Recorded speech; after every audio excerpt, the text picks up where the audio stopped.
सर्वोच्च न्यायालयाने आज महत्त्वाचा निर्णय देत असताना कोणत्याही प्रकारची निवडणूक पुढे ढकलल्यास नकार दिलेला आहे। 31 जानेवारीपूर्वी दिलेल्या मुदतीमध्येच निवडणुका पूर्ण केल्या पाहिजेत असा आदेशही सर्वोच्च न्यायालयाने दिलाय। त्यामुळे राज्यामधील सुरू असलेल्या नगरपालिका नगर परिषदांच्या निवडणुका यांचा निकाल आता 21 डिसेंबरला लागणार आहे। राज्यामध्ये नागपूर आणि औरंगाबाद खंडपीठाने दिलेल्या निर्णयाच्या विरोधामध्ये काही याचिका या सर्वोच्च न्यायालयामध्ये दाखल करण्यात आल्या होत्या। याचिकांवरती सुनावणी करत असताना सर्वोच्च न्यायालयाने ही भूमिका स्पष्ट करत दिलेल्या मुदतीमध्ये निवडणुका पूर्ण कराव्या असे आदेशही दिले आहेत। खंडपीठाच्या निर्णयाला दिलेलं आव्हान सुप्रीम कोर्टाने फेटाळलं आहे। दरम्यान न्यायालयाच्या निर्णयावरती राष्ट्रवादीचे आमदार अमोल मिटकरी यांनी निवडणूक आयोगाला उपरोधिक टोला लगावला।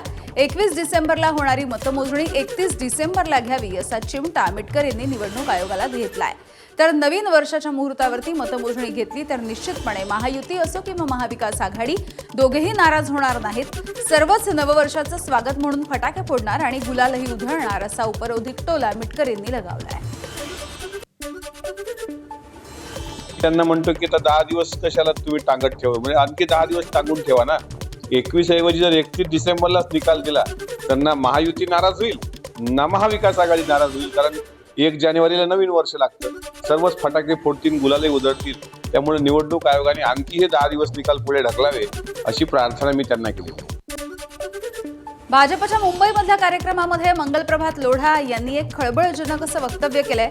देवेंद्र फडणवीस फक्त भाजपच नाही तर इतर पक्ष देखील चालवतात। भाजप देवाभाऊमय आहे, पण राज्यामधील इतर पक्ष देखील देवेंद्र फडणवीसांच्याच इशाऱ्याने चालतात असं लोढा म्हणाले। 2014 में माननीय देवेंद्र जी आए थे, तब भाजपा कोई बहुत मजबूत स्थिति में नहीं थी, पर उसके बाद के अंदर आज ये स्थिति हो गई है कि जो किसी के बारे में नहीं कहा जा सकता वो देवा भाऊ के बारे में कहा जाता है कि भाजपा तो पूरा देवा भाऊ की है ही, पर महाराष्ट्र की सारी राजनीतिक पार्टियां कैसा चलती हैं वो देवा भाऊ तय करते हैं। दरम्यान भाजपची संस्कृती काय आहे हे माहिती नाही, मात्र अजितदादांचा राष्ट्रवादी काँग्रेस पक्ष हा शिवशाहू फुले आंबेडकरांच्या विचारांवरती आणि कार्यकर्त्यांच्या मेहनतीवरती चालतो असा पलटवार राष्ट्रवादीचे आमदार अमोल मिटकरी यांनी लगावलाय। लोढा साहेबांनी त्यांच्या पक्षाची संस्कृती सांगितली असेल। मी राष्ट्रवादी काँग्रेस पक्षाचा कार्यकर्ता आहे। माझ्या पक्षाची विचारधारा शिवशाहू फुले आंबेडकर ही विचारधारा आहे। माझ्या पक्षाचा तळागाळात प्रामाणिकपणे काम करणारा कार्यकर्ता आणि माझ्या पक्षाचे नेते आदरणीय अजितदादा हेच आमचा पक्ष चालवतात। दुसऱ्याला कुणाला आमचा पक्ष चालवण्याची गरज नाही। मंगलप्रभात लोढा यांनी केलेलं वक्तव्य हे त्यांचं वैयक्तिक मत असू शकतं, मात्र आमचा पक्ष एकनाथ शिंदे यांच्या सल्ल्यानं चालतो। आमच्या पक्षाचा अजेंडा वेगळा असल्याचं शिंदेच्या शिवसेनेचे आमदार संजय गायकवाड यांनी म्हटलंय। मंगलप्रसाद लोढांचं हे मत वैयक्तिक असू शकते, कारण आमची शिवसेना पक्ष आमचे मुख्य नेते एकनाथ शिंदे साहेबांच्याच सांगण्याने चालतो। आमचा पक्ष कोणाच्या म्हणण्याने चालत नाही। आमच्या पक्षाचे तत्व वेगळे आहेत, आमच्या पक्षाचा अजेंडा वेगळा आहे। आम्ही हे खरं आहे की महाराष्ट्रामध्ये आम्ही महायुतीमध्ये आहोत आणि आम्ही जी क्रांती केली त्याच्यामुळेच आज भारतीय जनता पक्ष आणि महायुती सरकार महाराष्ट्रात। नागपूर जिल्ह्याच्या कामठी नगर परिषदेच्या निवडणुकीमध्ये झालेल्या गैरप्रकारांसाठी महसूल मंत्री चंद्रशेखर बावनकुळे हे जबाबदार असून त्यांनी आपल्या पदाचा राजीनामा द्यावा अशी मागणी बहुजन रिपब्लिकन एकता मंचच्या अध्यक्षा सुलेखा कुंभारे यांनी केली आहे। बहुजन रिपब्लिकन एकता मंच महायुतीचा घटक पक्ष म्हणून गेली 15 वर्ष कार्यरत होता, मात्र यंदा नगर परिषदेच्या निवडणुकीमध्ये कामठीमध्ये भाजपच्या सोबत बहुजन रिपब्लिकन एकता मंचची युती तुटली आहे। या महाराष्ट्रामध्ये जिथे परमपूज्य डॉक्टर बाबासाहेब आंबेडकरांनी जन्म घेतला, महात्मा ज्योतिबा फुले, सावित्रीबाई फुलेचं महाराष्ट्र आहे, शाहू महाराजांचं महाराष्ट्र आहे। हे महाराष्ट्र असं कोण जबाबदार आहे याच्यासाठी? सत्ताधारी लोक जबाबदार। आणि म्हणून या ठिकाणी जे काही घडलेलं आहे कामठीमध्ये त्याकरिता सर्व चंद्रशेखर बावनकुळे आमचे आमदार महसूल मंत्री महाराष्ट्राचे यांचा मी राजीनामा या ठिकाणी मागत आहे। त्यांना काही नैतिक अधिकार नाही या पदावर राहायचा। तर सुलेखा कुंभारे या आम्हाला आमच्या बहिणीसारख्या आहेत, काही कारणामुळे आम्ही त्यांना उमेदवारी देऊ शकलो नाही, त्यामुळे त्या नाराज असतील अशी प्रतिक्रिया मंत्री चंद्रशेखर बावनकुळे यांनी दिली आहे। सुलेखाताई कुंभारे आमच्या बहिणीसारख्या आहेत. मागच्या 20 वर्षापासून त्या आमच्यासोबत, आम्ही त्यांच्यासोबत आहोत. यावेळी आम्ही त्यांना सीट देऊ शकलो नाही. थोड्या नाराज झाल्या आणि त्यांनी थोडे काही आरोप लावले. मला असं वाटतं की काही दिवसात त्यांचा गैरसमज दूर होईल. तशी आज मी सुलेखाताईला लीगल नोटीस इश्यू केलेली आहे. त्यांना दुपारपर्यंत ती नोटीस मिळेल. दरम्यान मंत्री चंद्रशेखर बावनकुळे यांनी राजीनामा द्यावा ही सुलेखा कुंभार यांची मागणी हास्यास्पद असल्याचं प्रत्युत्तर भाजपनं दिलंय. सुलेखा कुंभारे यांचा जीव कामठी नावाच्या पोपटामध्ये दडलाय. त्यांच्याकडे कामठीमधील निवडणुकीतील गैरप्रकाराच्या संदर्भात काही पुरावे असतील तर त्यांनी ते निवडणूक आयोग आणि पोलिसांकडे सोपवायला पाहिजे असं भाजपचे नेते धर्मपाल मेश्राम यांनी म्हटलंय. त्यांची मागणी खरं तर हास्यास्पद आहे. जर त्यांच्याकडे कोणत्याही पद्धतीचे पुरावे असतील तर त्यांनी जज एजन्सीजकडे किंवा निवडणूक आयोग असेल, जिल्हाधिकारी असतील, पोलीस महासंचालक असतील, आयुक्त असतील, अशा तत्सम संस्थांकडे तक्रार करण्याऐवजी लोकांच्या मध्ये जाऊन पत्रकारांच्या समक्ष भूमिका मांडणे या गोष्टीला कोणत्याही पद्धतीचा अर्थ उरत नाही. हे फक्त राजकीय षड्यंत्राचाच भाग अशा पद्धतीनं त्याकडे पाहावं लागेल. परभणी जिल्ह्यामध्ये महायुतीनं नगर परिषदेच्या निवडणुकीमध्ये पैशांचा अक्षरशः अतिरेक केला. एकट्या पाथरी विधानसभा मतदारसंघामधील 3 नगर परिषदांमध्ये 100 कोटींचा व्यवहार झाल्याचा गंभीर आरोप परभणीचे ठाकरेंच्या शिवसेनेचे खासदार संजय जाधव यांनी केलाय.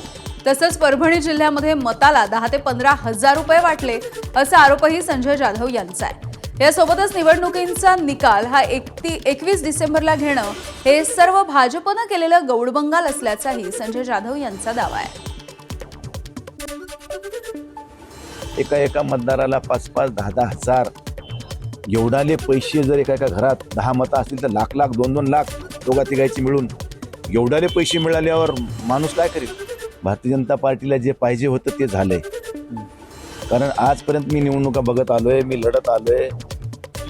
एवढे पैसे कधीच कोण्या निवडणुकीला लागले नाही ही वस्तुस्थिती आहे. एकटा पाथरी मतदारसंघात 100 कोटीची उलाढाल झाली असेल, 3 नगरपालिकेची मिळून सगळ्या पक्षाची.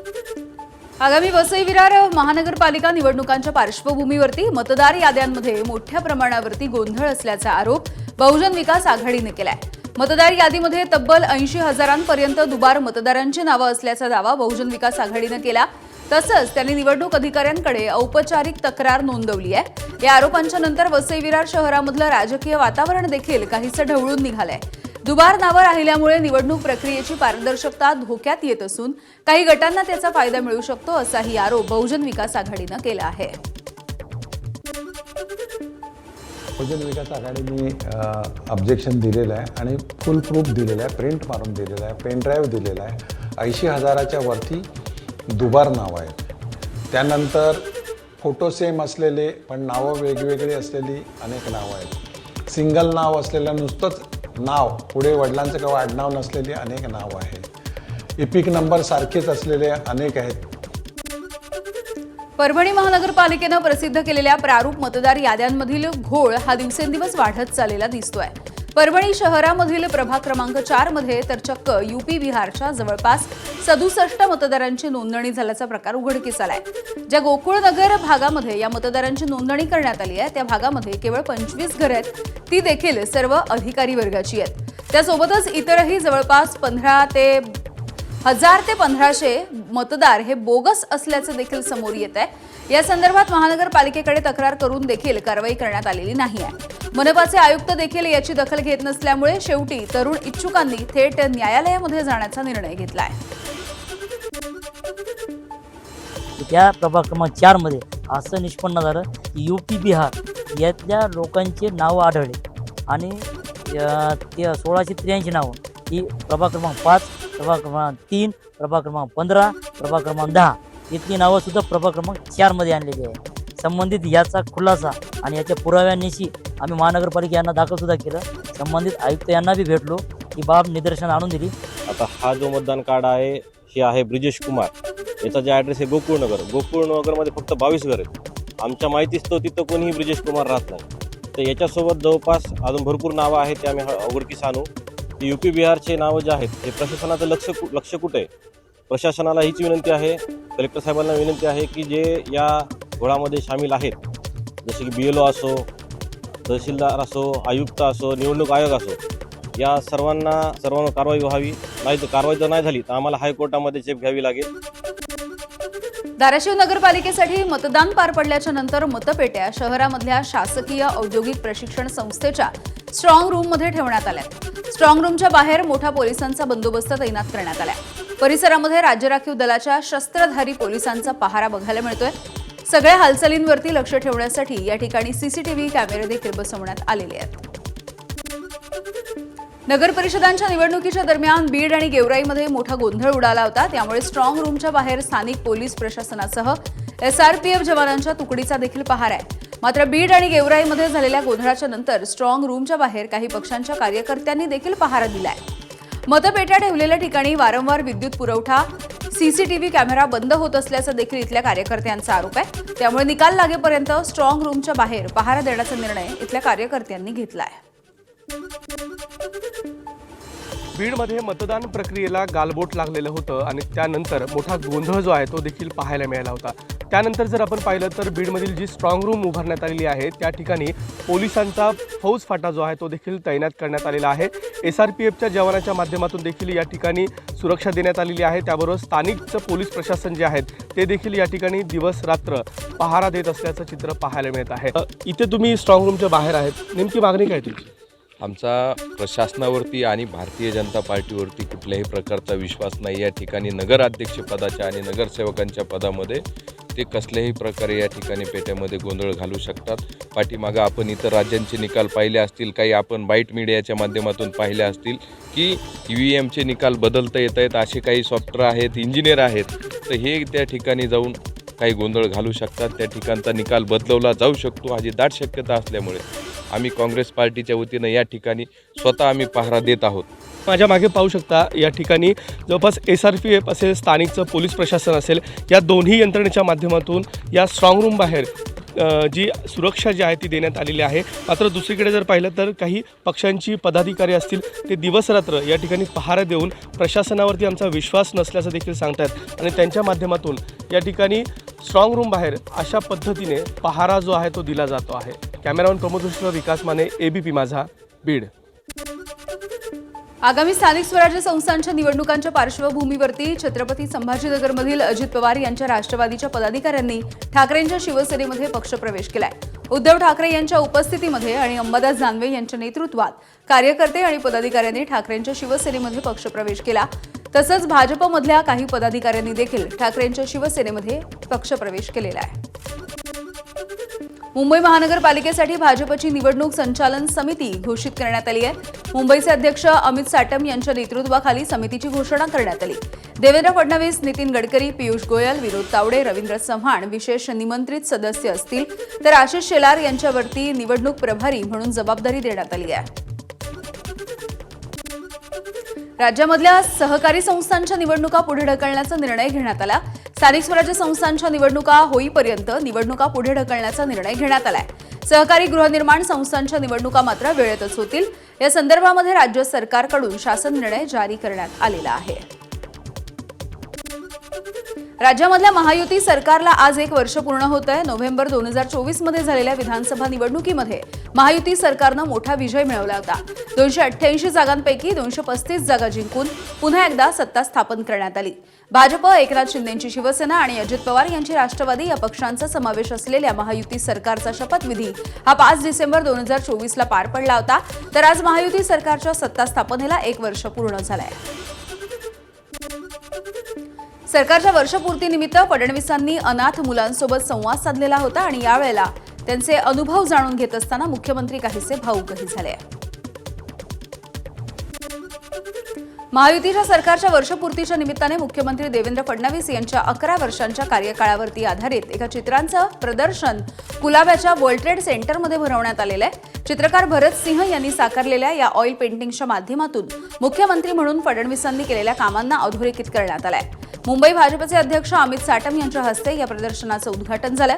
मंत्री आशिष शेलार तसंच मंत्री मंगलप्रभात लोढा आणि भाजपचे इतर पदाधिकारी देखील या प्रदर्शनासाठी उपस्थित होते. ज्या प्रकारची प्रगती या महाराष्ट्रामध्ये झाली आहे, जलयुक्त शिवार असेल, समृद्धी एक्सप्रेसवे असेल, कोस्टल रोड असेल, अटल सेतू असेल, मेट्रो असेल, विविध शहरांमध्ये लावलेले सुरक्षेकरता CCTV कॅमेराज असतील किंवा महाराष्ट्राला स्टार्टअप कॅपिटल करण्यासाठी सरकारने उचललेली विविध पावलं असतील किंवा आता नुकताच महाराष्ट्र हा FDI मध्ये सुद्धा नंबर 1 झालेला आहे आणि खऱ्या अर्थानं महाराष्ट्राला न्यूमरो उनो करण्याचं काम जे सन्माननीय मुख्यमंत्री देवेंद्र फडणवीस साहेबांनी केलेलं आहे. आज राज्यामधल्या महायुती सरकारची वर्षपूर्ती आहे आणि या वर्षपूर्तीच्या निमित्ताने राष्ट्रवादीचे आमदार अमोल मिटकरी यांनी सरकारला हटके अशा शुभेच्छा दिल्या. आमदार मिटकरी यांनी एक काव्यमय ट्विट करत सरकारला शुभेच्छा दिल्या. या कवितेमध्ये त्यांनी महाराष्ट्रामध्ये देवेंद्र पर्वाच्या नंतर अजित पर्व यावं अशी अपेक्षा देखील व्यक्त केली आहे. इतक्या मोठ्या प्रमाणात ॲलिगेशन झाल्यावर सुद्धा त्यांनी संयम ढोळ दिला नाही. ते रुसून कुठं बारामतीला गेले नाहीत असं दिसलं का तुम्हाला? त्याच्यामुळे दादा हे दादा आहेत आणि माझा कोणावर काही हे नाही आहे. मी फक्त एवढंच सांगतो की वर्षपूर्तीमध्ये महायुतीमध्ये आम्ही घट्टपणे काम केलं. पुढच्या वर्षीच्या शुभेच्छा देताना मी हेच म्हणतो की अजित पर्व महाराष्ट्रात येऊ दे, सगळे आनंदी असतात, शेतकरी, लाडक्या बहिणी आणि देवेंद्र पर्वाला शुभेच्छा आहेतच. आता माझ्या संकल्पना, मी पक्षाचा एक कार्यकर्ता म्हणून अजितदादांनी महाराष्ट्राचं नेतृत्व करावं यात काही दुमत असण्याचं कारण नाही.